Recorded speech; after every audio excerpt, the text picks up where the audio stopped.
मधुपुर नाम के गांव में रघु और गीता दोनों पति पत्नी रहा करते थे। रघु बहुत ही गरीब इंसान था। वो सुबह जल्दी जाकर खेतों में काम करता और दोपहर के समय गांव के जानवरों को पहाड़ों पर लेकर जाता। उसे जो कुछ पैसे मिलते उसी से अपना गुजारा करता। उसे एक श्याम नाम का बेटा था। रघु गरीब इंसान था लेकिन मन से बहुत ही अमीर था। एक दिन श्याम रघु से, पिताजी, अगले हफ्ते मेरा जन्मदिन है, आप मुझे गिफ्ट में क्या दोगे? बेटा श्याम, अभी तो मेरे पास कुछ पैसे ही नहीं है, लेकिन हाँ बेटा, तुम्हारे जन्मदिन तक मैं कुछ ना कुछ इंतजाम जरूर कर दूंगा। ठीक है पिताजी। अपने पिताजी को ऐसा कहकर वो बाहर खेलने के लिए निकल जाता है। अजी, आपने श्याम से झूठ क्यों कहा? हम कहाँ से लाएंगे पैसे? पहले के भी तो पैसे जमींदार के देने बाकी है। गीता, तुम चिंता मत करो। अगर मैं श्याम को मना कर देता तो उसको बहुत बुरा लगता। देखता हूँ कुछ ना कुछ तो हो ही जाएगा। अच्छा ठीक है, चलो खाना खा लेते हैं। अब तीनों खाना खाकर सो जाते हैं। दूसरे दिन शाम स्कूल चला जाता है और अपने दोस्तों के साथ खेलने लगता है। तभी उसके कपड़े देखकर क्लास का एक बच्चा उसे चिढ़ाने लगता है, लेकिन शाम उसकी तरफ ध्यान ही नहीं देता और घर चला आता है। घर आकर अपनी माँ से, माँ, हम इतने गरीब क्यों हैं माँ? मेरे सब दोस्त अच्छे अच्छे कपड़े पहनते हैं और अच्छा अच्छा खाते हैं, हम ही ऐसे क्यों हैं माँ? बेटा श्याम, तुम्हें तो पता है ना कि तुम्हारे पिताजी और मैं कितना काम करते हैं, तब जाकर हमें 2 वक्त की रोटी मिलती है। मुझे कुछ नहीं सुनना माँ, मुझे भी अच्छे कपड़े चाहिए। ऐसा कहकर गुस्से से बाहर चला जाता है। शाम के समय रघु घर आने पर गीता रघु को सारी बात बताती है। रघु को भी इस बात से बहुत बुरा लगता है, लेकिन वो कुछ नहीं कर सकता था। अब दूसरे दिन वो गांव के जमींदार के पास से कुछ पैसे लेकर आता है और शाम के लिए कुछ कपड़े खरीदने के लिए चला जाता है कि तभी उसे रास्ते में एक बकरी सड़क पर ठंड से कांपती हुई दिखाई देती है। रघु उसके पास जाकर देखता है तो उसे बहुत बुखार था, तो वो उसे उठाकर डॉक्टर के पास लेकर जाता है और उसे अपने साथ लेकर घर चला जाता है। घर आकर, ये क्या लेकर आए आप? इस बकरी को क्यों लाए? हमें ही तो 2 वक्त की रोटी बड़ी मुश्किल से मिलती है और ऊपर से ये बीमार, इसका इलाज कहाँ से करवाएंगे? आपने क्या ठेका लेकर रखा है सबका? अरे भाग्यवान, इतना गुस्सा सेहत के लिए अच्छा नहीं होता। अब एक काम करो, उसे कुछ खाने के लिए लेकर आओ। हाँ, अभी लाती हूँ, और कर भी तो क्या सकती हूँ। ऐसा कहकर गीता अंदर जाती है और उसके लिए खाने के लिए कुछ लेकर आती है, साथ ही ढकने के लिए कपड़ा देती है। अरे वाह भाग्यवान, अभी तो बोल रही थी कि उसको क्यों लाया, और अभी देखो। गीता उन दोनों के हिस्से की एक एक रोटी और कुछ घास उस बकरी को डालती है। ऐसे ही कुछ दिन बीत जाते हैं। एक दिन रात के समय बकरी घर में आकर रघु और गीता को जगाने लगती है, लेकिन वो आवाज सुनकर रघु और गीता डर जाते हैं। वो डरकर यहाँ वहाँ देखने लगते हैं कि तभी बकरी, रघु, रघु उठो, मैं कोई साधारण बकरी नहीं हूँ। रघु, मांगो, तुम्हें क्या चाहिए? तुम्हें जो चाहिए वो तुम्हारी इच्छा पूरी करूंगी। रघु और गीता दोनों एक दूसरे की ओर देखने लगते हैं कि तभी बकरी, डरो मत, मैं तुम्हारी बकरी ही हूँ। हमें कुछ नहीं चाहिए, हमें बस 2 वक्त का खाना मिले, यही हमारे लिए बहुत है। बस अपने बच्चों के लिए कुछ नहीं मांगोगी? अगले हफ्ते उसका जन्मदिन है। वो चाहता है कि दूसरे बच्चों की तरह भी उसका जन्मदिन मनाया जाए। अब बकरी अपना रूप बदलकर एक सुंदर परी के रूप में प्रकट होती है। उसका बदला रूप देखकर रघु और गीता चौंक जाते हैं। तभी परी, मुझे एक श्राप मिला था जिस वजह से मैं बकरी बन गई थी, जिसमें था कि जब तक मैं सच में किसी जरूरतमंद की मदद ना कर दूं, तब तक मुझे मेरा असली रूप नहीं मिलेगा। रघु, गीता, तुम दोनों का दिल कितना साफ है। इतने गरीब होकर भी तुम्हारा दिल जानवरों के लिए बहुत तड़पता है। तुमने मेरी खूब सेवा की है, खुद भूखे रहकर मुझे खिलाया है, और अपने हाथों से एक अंगूठी निकालकर रघु को दे देती है और उससे, तुम्हें जो चाहिए तुम इस अंगूठी से मांग सकते हो, लेकिन इसका उपयोग सिर्फ तुम अच्छे कामों के लिए करो, गरीबों की मदद करो, और अगर किसी ने इस अंगूठी को चुराया तो उसका सब कुछ बर्बाद हो जाएगा। और परी वहां से गायब हो जाती है। परी के जाने के बाद रघु का छोटा सा घर बड़ा बन जाता है। अब उनके पास सब कुछ था, किसी चीज की कोई कमी नहीं थी कि एक दिन गीता उस अंगूठी को खुद का खेत मांगती है। तभी उनके घर के पास एक खेत बन जाता है। अब रघु की तरक्की के चर्चे पूरे गांव में फैल जाते हैं। एक दिन गांव का जमींदार रघु के घर आकर रघु से, रघु, अरे ओ रघु, ऐसा क्या किया तुमने जो रातों रात इतने अमीर बन गए? रघु बहुत ही सीधा साधा इंसान था। वो जमींदार को सारी सच्चाई बता देता है। जमींदार घर आकर अपने सेवकों को उसके घर से अंगूठी चुराने के लिए कहते हैं। एक दिन रघु के घर में चोरी होती है और सेवक अंगूठी चुरा लेते हैं। रघु और गीता बाहर गए हुए थे। वो घर आकर देखते हैं तो अचरज में पड़ जाते हैं, क्योंकि उनका घर पूरी तरह से फैला हुआ था। वो अंगूठी ढूंढने लगते हैं तो उन्हें वो घर में कहीं भी नहीं मिलती। ये देख दोनों बहुत दुखी होते हैं। अब दिखाता हूँ मैं उस रघु के बच्चे को। अंगूठी को सोना और हीरे मांगता है। अपने सामने सोना और हीरे देखकर जमींदार खुश हो जाता है। अब जमींदार सारा सोना और हीरे अलमारी में रख देता है और दूसरे गांव चला जाता है। दूसरे दिन वो जब घर लौटता है तो देखता है कि उसके घर में आग लगी हुई है और सारा सोना जलकर राख हो जाता है। ये सब देखकर जमींदार दंग रह जाता है। उसे अपनी गलती का एहसास हो जाता है। उसे अपने लालच के कारण अपने पास जो कुछ भी था वो सब कुछ गंवाना पड़ा। ये बात समझ में आ जाती है और इसी कारण वो रघु की चुराई हुई अंगूठी उसे वापस लौटाने जाता है और उससे, अरे रघु, मुझे माफ कर देना भाई। मैंने ही अपने सेवक को बोलकर ये अंगूठी चुराई थी, लेकिन मैंने लालच में आकर अपना सब कुछ खो दिया भाई। मुझे माफ कर दो रघु भाई। रघु इस बात से बहुत ज्यादा खुश हो जाता है कि उसकी अंगूठी फिर से उसे वापस मिल गई है। अब वो उस अंगूठी की मदद से सारे लोगों की मदद करने लगा।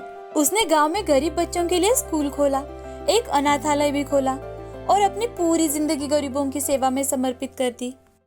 शांतिपुर नाम के गांव में रामू अपनी पत्नी शीतल के साथ रहता था। रामू मन से बहुत ही अमीर और धन से बहुत ही गरीब इंसान था, लेकिन वो मेहनती के साथ साथ बड़ा ही उदार दिल इंसान था। उससे किसी का भी दुख दर्द देखा नहीं जाता था। वो हर रोज किसी न किसी की जितनी हो सके मदद करता। उसके पास थोड़ी सी ही जमीन थी जिसमें वो दोनों बड़ी ही मेहनत करते। उनके पास कपिला और लीला नाम की 2 गाय थी, जिन्हें लेकर वो हर रोज दोपहर के समय पहाड़ी पर जाता, जहाँ वो उन्हें चरने के लिए छोड़ देता और खुद आराम करने के लिए एक पेड़ के नीचे बैठ जाता था। वो गरीब जरूर था, लेकिन अपनी जिम्मेदारियों को खूब अच्छे से समझता और उन्हें पूरा भी करता। वो पहाड़ों पर जाने के बाद अपने गाय को चरने के लिए छोड़ता और बाद में ही खुद खाना खाने के लिए बैठ जाता। एक दिन रामू अपनी पत्नी से, शीतल, जरा जल्दी चलो, आज खेतों में बीज बोने हैं। हाँ, अभी चलती हूँ, पीने के लिए पानी ही भर रही हूँ। अब रामू और शीतल दोनों मिलकर अपने बैलगाड़ी को पीछे से गाय बांधते हैं और अपने खेतों में जाने के लिए निकलते हैं। रामू हमेशा ही उन्हें नदी में लेकर जाता, अच्छे से धोता, साफ सुथरा करता और फिर उन्हें हरा चारा खिलाने के लिए पहाड़ी पर लेकर जाता। एक दिन की बात है, हर रोज की तरह रामू पहाड़ी पर चला जाता है। वहाँ उसकी एक गाय कुछ दूरी पर खड़ी रहकर अपना दूध बहाने लगती है, जिसे देख रामू को कुछ भी समझ में नहीं आता। वो रात के वक्त घर आता है तो शीतल उससे, अजी, आज आपको हर रोज से ज्यादा देर हो गई, कहाँ फंस गए थे आप? जल्दी से हाथ मुंह धोकर आइए, अभी गर्मा गर्म खाना परोसती हूँ आपको। शीतल, शीतल, सुनो तो, आज क्या हुआ है पता है तुम्हें? तुम्हें सुनकर विश्वास ही नहीं होगा। मुझे खुद अभी तक कुछ समझ में नहीं आ रहा। अब रामू शीतल को सारी बात बताता है तो शीतल रामू से, ये क्या कह रहे हैं आप? ये कैसे हो सकता है? तो क्या आज गाय ने दूध ही नहीं दिया? वही तो शीतल, तुम्हें वही तो बता रहा हूँ, कपिला ने आज दूध ही नहीं दिया। कोई बात नहीं, कोई समस्या होगी गाय को, चलिए कल देखते हैं। ऐसा कहकर शीतल और रामू खाना खाकर सो जाते हैं। सुबह हर रोज की तरह दोनों खेतों में चले जाते हैं। दोपहर का समय हो चुका था तो रामू शीतल से, शीतल, मैं कपिला और लीला को लेकर पहाड़ी पर जा रहा हूँ। तुम्हारा काम होने के बाद तुम बैलगाड़ी लेकर घर चली जाना। जी, ये थोड़ा सा काम है वो पूरा कर लूँ, फिर चली जाऊंगी। रामू कपिला और लीला को लेकर हमेशा की तरह पहाड़ी पर चला जाता है तो वो आज फिर वही देखता है। अब दिन बीतते गए, हर रोज यही हो रहा था। तो शाम के समय रामू शीतल से, शीतल, मुझे लगता है जरूर कोई ना कोई बात है। क्यों ना हम इस गाय को पहाड़ी पर ना ले जाकर खेतों में ही रख कर देखें? मैं जाते वक्त उसे घर लेकर जाऊंगी। ठीक है, देखते हैं। रामू उस दिन कपिला को खेत में ही रहने देता है और लीला को अपने साथ लेकर पहाड़ी पर चला जाता है। लेकिन कुछ देर में ही कपिला जोर जोर से चिल्लाने लगती है। कपिला अपनी रस्सी तोड़कर पहाड़ों पर उसी जगह जाकर खड़ी रह जाती है, तो रामू उसे देख अचरज में पड़ जाता है। कपिला के पीछे भागते भागते शीतल भी वहां आ जाती है, तो दोनों देखते हैं कि आज फिर से कपिला वहां पर दूध की गंगा बहा रही है। उसे देख रामू, देखो देखो शीतल, मैंने तुम्हें कहा था ना। हाँ जी, आप तो बिल्कुल सही बता रहे थे। लेकिन ये कैसा चमत्कार है कि कपिला हर रोज यहाँ पर अपने दूध की गंगा बहाती है और घर पर सुबह के वक्त भी एक घूंट दूध भी नहीं देती। हाँ, लेकिन अब क्या करें?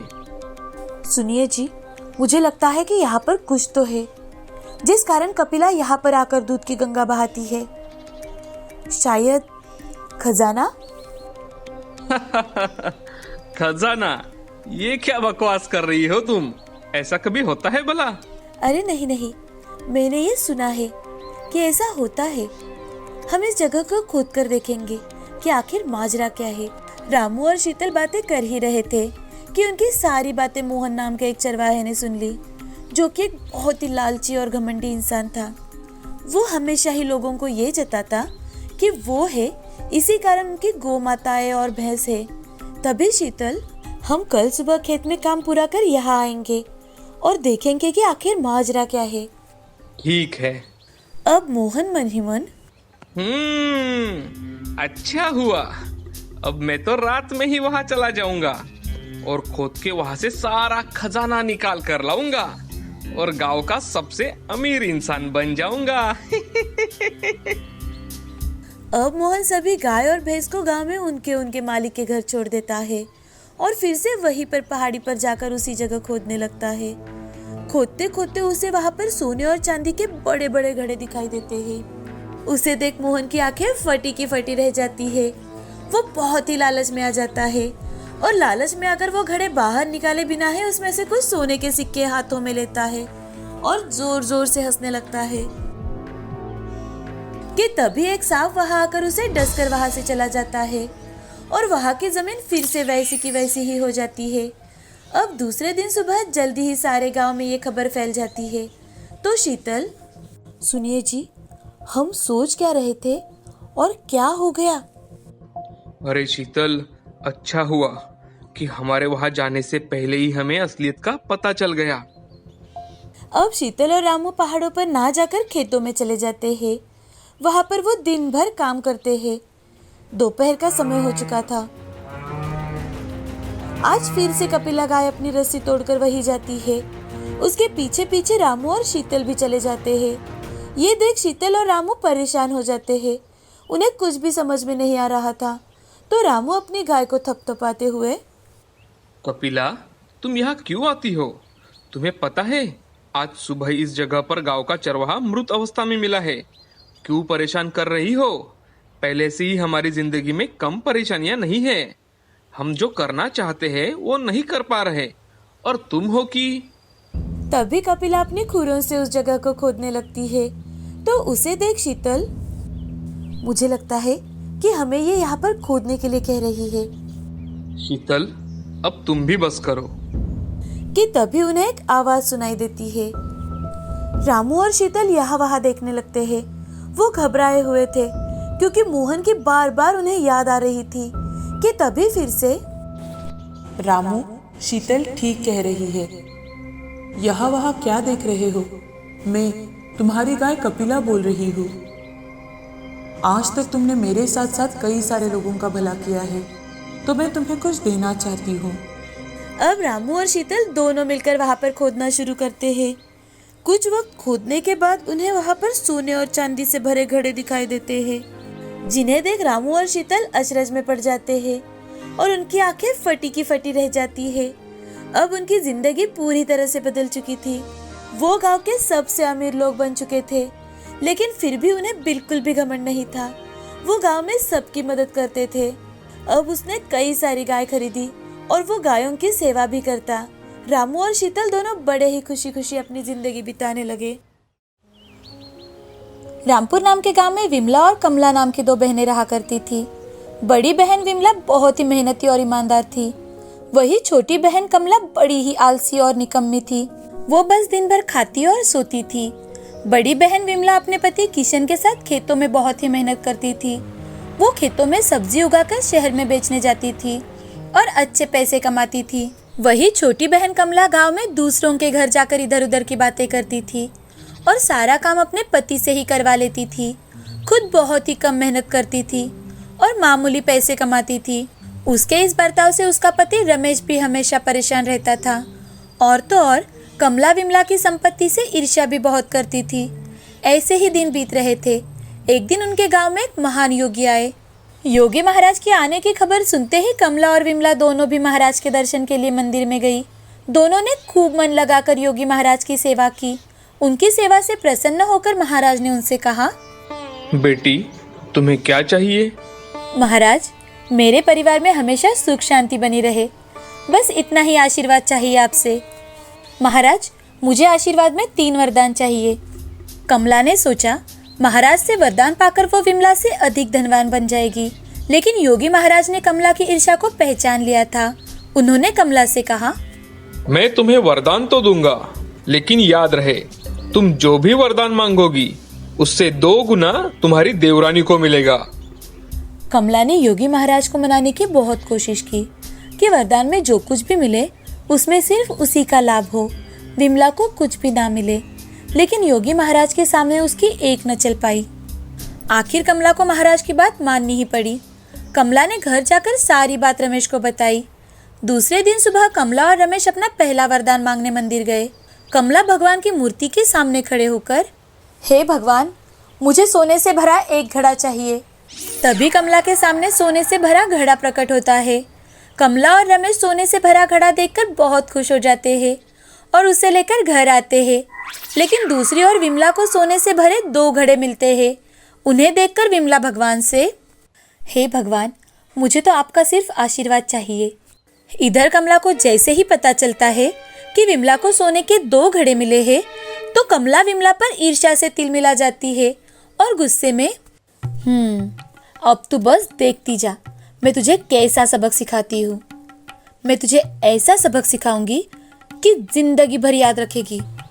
दूसरे ही दिन कमला अपना दूसरा वरदान मांगने मंदिर जाती है और भगवान से एक आंख से अंधे होने का वरदान मांगती है।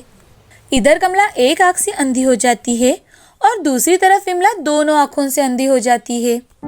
लेकिन कमला को अपने एक आंख की रोशनी जाने से ज्यादा विमला पूरी तरह से अंधी हो गई है, इस बात से बहुत खुशी थी। इधर विमला रो रो कर भगवान को याद करती है, हे भगवान, ये मेरे साथ क्या हो गया? मैंने किसी का क्या बुरा किया है जो मुझे ये सजा मिली? अचानक मैं देख क्यों नहीं पा रही हूँ? अब ऐसे ही कुछ दिन बीत गए। एक दिन खेत में काम करते करते कमला एक तेज धार की टहनी से टकरा जाती है और उसकी दूसरी आंख फूट जाती है। कमला तकलीफ से कहरने लगती है, हे भगवान, अब मेरा कैसे होगा? मुझे तो कुछ भी दिखाई नहीं दे रहा, अब मैं क्या करूं?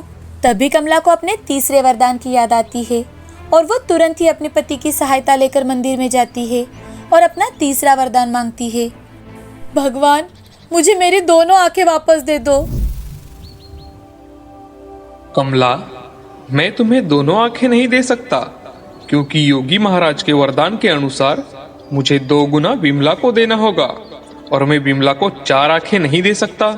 भगवान की बात सुनकर कमला बहुत दुखी होती है और जोर जोर से रोने लगती है। तभी भगवान कमला से कहते हैं, अगर तुम चाहो तो मैं तुम्हें एक आंख वापस दे सकता हूँ, लेकिन विमला को उसकी दोनों आंखें वापस मिल जाएगी।